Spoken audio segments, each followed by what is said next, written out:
Joining the list of other fictional characters like Bugs Bunny, Mickey Mouse, Minnie Mouse, Donald Duck, and the Munchkins, Batman is finally getting a star on the Hollywood Walk of Fame. 'Cause I've been living life right like I could just die any minute, going for a ride down the side. Hi everyone, my name is Jacob Airy. Welcome to the StudioJake vidcast where I talk about all things pop culture. Be sure to like, share, and subscribe. If you're watching on YouTube, ring that little bell so you get notifications when I post a new video, and consider becoming a channel member. Something that I thought needed to be talked about. I talked about Batman in my previous video. Batman is my favorite all-time fictional character to come from the American pantheon of mythology. So it is with great pleasure that I announce today that he is getting a star on the Hollywood Walk of Fame. I am very excited about this. Currently, I reside in the Phoenix, Arizona area, but I do at some point in my life plan on making a trek down to the Hollywood Walk of Fame where I can see it just like I did for my favorite actor of all time, Chuck Norris. I also was able to see the statue of Batman that they built at the DC studios in the Los Angeles area as well. So that was really cool. I look forward to Batman being honored more. And I just wanted to also use this opportunity not just to hype up Batman. And like I said, in my humble opinion, Batman is the greatest American myth. The United States of America is a newer country, so of course our myths are going to be newer. Obviously, we have some surrounding the early days of our country, Johnny Appleseed being one of them, the story of Washington, George Washington and the cherry tree, not to mention the Old West years later, where these larger than life figures became really famous gunfighters and they did these incredible feats. People like Davy Crockett, people like Daniel Boone. And of course, as we headed into the Second World War, characters like the Batman. And Batman, when he was started out, he was first printed in 1939 in the pages of Detective Comics, then a solo magazine that published characters similar to the Shadow. There was another vigilante that used the bat motif called Black Bat. In fact, the creators of Black Bat threatened to sue Batman. Bob Kane always said it was just a coincidence. Now, I know some people have said Batman was very similar to the Shadow at the time, and perhaps he was. The pulp era was very popular. And during the 1930s and into the 40s, he did, in fact, carry a firearm to help him do it. Now, if you would listen to people like Zack Snyder or his fanboys, he was like the Punisher, just gunning down any criminal that crossed his path, and that is not the case. He occasionally drew it if he needed it. Occasionally, he might end the life of a criminal, usually if it was in self-defense or in the defense of someone else, or if it was a monster. That's what happened, when he roped a villain, basically. It was a mutated creature created by Hugo Strange. Now, in the 1950s, as he was going. Now, Robin had already been created, but Bob Kane and Bill Finger, the co-creators of Batman, had sort of scaled back that lethal protector mentality that he had over Gotham City, and he became more like just a generic detective. He would solve crimes. We saw introductions to characters like Catwoman, a jewel thief, Joker, who was a murderer, and not like how he is now, where he's just this crazed lunatic with all these grandiose ideas. He was more of a mobster who wanted to get Batman's attention, but also he wanted to duke his crimes with a flair and have some sort of twisted logic to it where there was a joke embedded in the subtext of the crime. He was more of a mastermind. We saw the Penguin get introduced, and of course we headed into the 1960s, which were borderline parody of Batman. 1970s, we go into the sci-fi age, the atomic age, where Batman was solving crimes that involved aliens. He was solving bizarre scientific anomalies. Then, of course, we head into the 80s, where he kind of returns to his darker roots, where he is more of a brutal but still less lethal protector.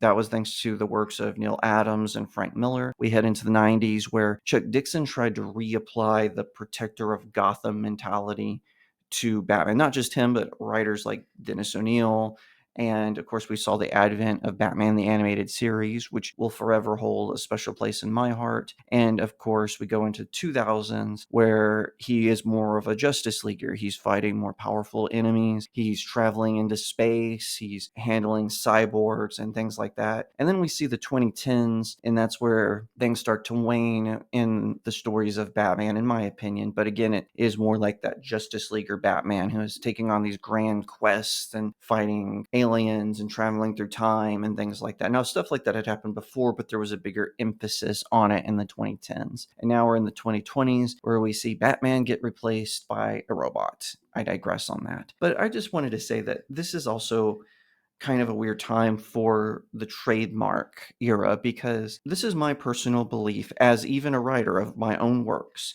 I think that whenever a thing is created, so like Batman, Bob Kane and Bill Finger created Batman together, and Jerry Robinson was added later, and he worked on some of the villains and some of the artwork for those villains later. I think that once Bob Kane and Bill Finger had passed away, their family should have been able to renew the copyright of the character, or if they had sold it to DC Comics, fair enough, they should only been able to renew it for up to 50 years. But instead, the US government has this thing called trademark law. So now, if Batman or a character behind Batman is associated with Warner Brothers, who owns DC Comics, then they can retain the rights to those characters forever.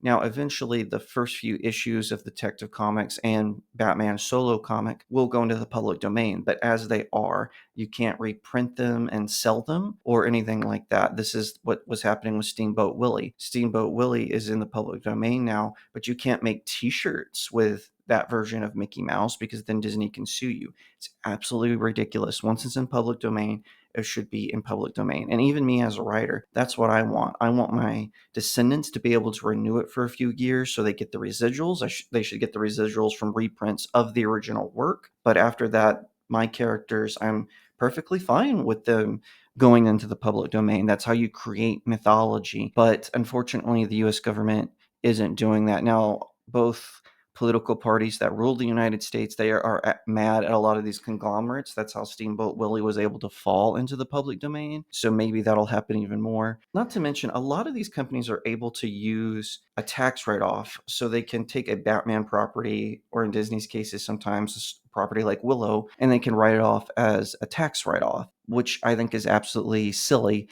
But if that's allowed, then it should go into the public domain. If you're going to use it as a tax write-off, so you could edge a little bit of those fees, something that U.S. citizens don't get. We don't get that privilege with the IRS, but those big conglomerates do. Then I think that it should pass into the public domain. We should have full access to that, whether it be on the Internet Archive or if the Library of Congress wants to create an archive of tax write-off movies and TV shows, books, whatever it may be. I think that that is permissible. I think that's perfectly allowed, and I think they should do that. Now, I didn't mean to get off on this soapbox, but that's how I feel. Batman is the greatest American myth that was ever created, and kudos to both Bob Kane and Bill Finger. Bob Kane for coming up for the concept and creating subsequent characters, and Bill Finger for being the artist, for also providing Batman with his look, with his city. But Bill Finger's the one who came up with the name Gotham City. He's the one who invented the utility belt that Batman uses and a whole host of other ideas. And so the two of them created my favorite fictional character of all time. Batman isn't just my comic book go-to character. He is my all-time favorite fictional character, with Sherlock Holmes a close second. And I just want to say how appreciative I am to the two of them for doing that. And I do wish that Bill Finger had gotten more credit for his work when he was alive. I do wish that was the case. It's not the case. And I hope that in the future, more people recognizing now that his name is attached to Batman. Since this was discovered, the Finger family made a ruckus about it. Now, when you buy a Batman comic or you see a Batman video game or whatever, it says Batman, created by Bob Kane with Bill Finger. I think that's great. And I think that it's awesome that Batman now has a star on the Hollywood Walk of Fame. If you like that video, be sure to give it a like, share it out to all your friends, leave me a comment and tell me what you think, and subscribe if you are Watching on YouTube, ring that little bell so you get notifications when I post a new vidcast, and consider becoming a channel member where you get all kinds of perks. Don't forget, if you don't want to support me on big tech, no worries, click on the link to my locals community. You can send me tips for articles that are right there, or you can become a monthly subscriber. It really helps out small indie creators like myself. You can also pick up one of my novels. I've got Cacophony, the Seven Royal series, and Blessed Child. They're all available on Amazon. Pick yourself up a copy and leave me a 5-star review. I really appreciate it. Once again, thank you so much for watching, and I'll see you next time right here on Studio Jake. Cause I've been living life right like I could just die.